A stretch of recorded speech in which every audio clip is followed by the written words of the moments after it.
যুদ্ধের ইতিহাস বারবার একটা কথাই প্রমাণ করেছে, সবচেয়ে শক্ত দুর্গ ভেঙে পড়ে তখনই যখন ভেতর থেকেই কেউ দরজা খুলে দেয়।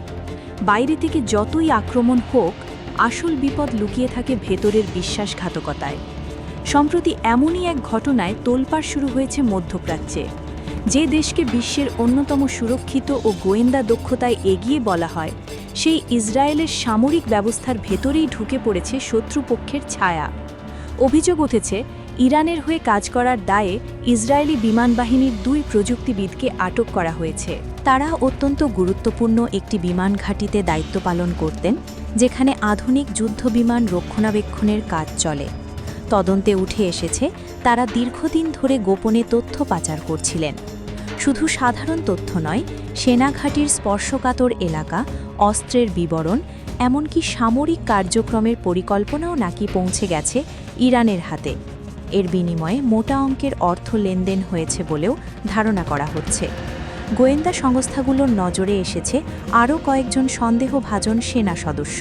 ফলে বিষয়টি এখন আর শুধু 2 ব্যক্তির মধ্যে সীমাবদ্ধ নেই, বরং বড় কোনো নেটওয়ার্কের ইঙ্গিত দিচ্ছে। সবচেয়ে উদ্বেগজনক বিষয় হল, এসব তথ্যের মধ্যে ছিল অত্যাধুনিক যুদ্ধবিমান সংক্রান্ত কারিগরি তথ্য এবং সামরিক অপারেশনের গোপন পরিকল্পনা। এমনকি গুরুত্বপূর্ণ সামরিক স্থাপনার ছবি ও অবস্থানও নাকি ফাঁস হয়েছে। তদন্তে আরও চাঞ্চল্যকর তথ্য উঠে এসেছে। এই সন্দেহভাজনদের নাকি উচ্চপদস্থ সামরিক কর্মকর্তাদের উপর নজরদারি এবং সম্ভাব্য হামলার নির্দেশও দেওয়া হয়েছিল, যদিও তারা সরাসরি তাতে সম্মতি দেয়নি। তবে বিষয়টি গুরুত্ব সহকারে খতিয়ে দেখা হচ্ছে। রাজনৈতিক নেতৃত্বে নিরাপত্তা সম্পর্কেও তথ্য সংগ্রহের চেষ্টা করা হয়েছে বলে অভিযোগ রয়েছে। এতে করে বিষয়টি শুধু সামরিক নয়, জাতীয় নিরাপত্তার বড় সংকটে পরিণত হয়েছে।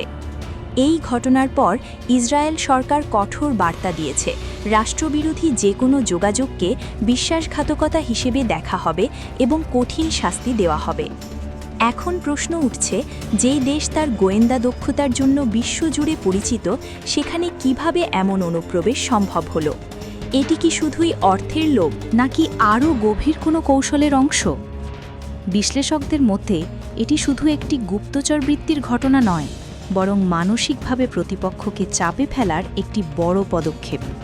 যুদ্ধক্ষেত্রে সবসময় অস্ত্রই শেষ কথা নয়, কখনো কখনো তথ্যই হয়ে ওঠে সবচেয়ে শক্তিশালী অস্ত্র। আর সেই অস্ত্র যদি শত্রুর ভেতর থেকেই আসে, তাহলে পরিস্থিতি কতটা ভয়াবহ হতে পারে সেটাই আবার প্রমাণ করল এই ঘটনা।